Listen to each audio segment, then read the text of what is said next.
Coming up on MedWatch today, see future doctors and nurses in action.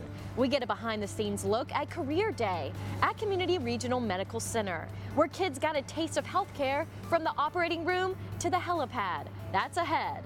And bringing healthcare to your door. That is what the busy Department of Home Health does every day. We go on a visit to see how compassionate care is brought to the folks in their homes around the valley. And having trouble breastfeeding? Moms, you are not alone. Why it's a common problem for many new mothers, and how experts are always on hand at community medical centers with some advice and techniques to help you and your baby in the breastfeeding process. That's coming up.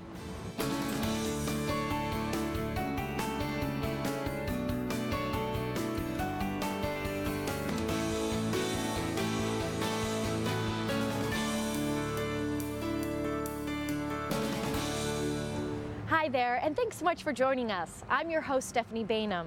A Career Day was recently held here at Community Regional Medical Center with 5th graders from Birney Elementary School. The kids got to see what it was like to work at a hospital for a day, and we were lucky enough to go along for the ride. Stepping off the big yellow bus and into the big world of Community Regional Medical Center. Dressed in scrubs from head to toe, the 5th grade students from Birney Elementary School are ready for Career Day. We thought 5th grade would be the target age because it's just that age when the age of curiosity, and they're getting to that part where their math and sciences are just starting to kick in, and they're like, well, what do we need math for? Or what do we need science for? Or why are we learning this? Well, let's show you in practice what it's like. And the day started with a greeting from Clovis Community and Community Regional CEO Craig Wagner. Then it was off to the kitchen to see how it's not just doctors and nurses who work at a hospital. Be able to see them see something that they're not used to.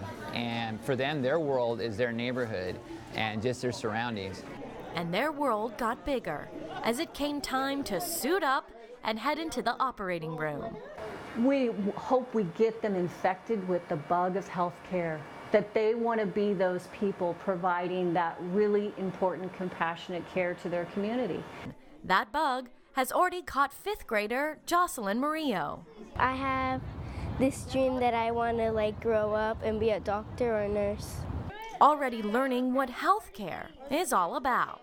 It showed me that it's not only about you, it showed me that you have to worry about other people, not only you. Thanks for being here, everybody. Other people, like the employees and staff who took time out of their day to make sure the kids felt special. This right here is what makes a difference in a kid's life, and they are making a difference.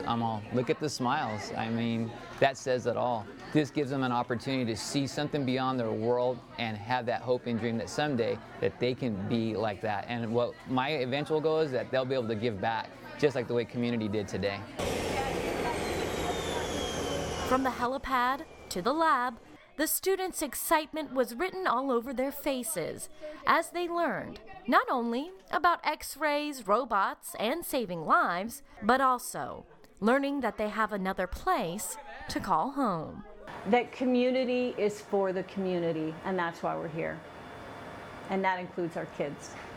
November is National Diabetes Awareness Month, and today we're learning more about diabetic neuropathy. Diabetic neuropathy is the damage to cells from diabetes, which can lead to the inability to walk and even the loss of limbs. We learn more about the condition from the UCSF Chief of Neurology, Dr. Mark Stecker. And today we're going to talk about nerve damage from diabetes. Remind folks of how they get diabetes and how it can lead to that nerve damage. Yeah, well, diabetes comes in two forms. Type 1 diabetes that younger people have, and their pancreas doesn't produce enough insulin. In type 2 diabetes that you often see in people that are older, it's both not enough insulin and the body not using the glucose properly. But both of those lead to high sugar, high glucose in your blood, and that many different things can happen to the body as a result. You can get hardening of the arteries, you can have problems with the nerves, you can have problems with the eye, a lot of different things, kidney, all of the whole body can be affected by this. Yeah. And so one of the things as a neurologist that I work with is nerve injury that comes in diabetes.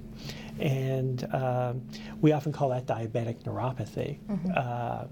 And it's something that's very subtle, and I think it's important for people to recognize when this may be happening. So people may have this by just feeling numb in their feet. They may not have a normal sensation, or they may develop pain. As the nerves are injured, they may not feel things normally, or they may have an abnormal sense of pain. Yeah. And that may lead to trouble walking.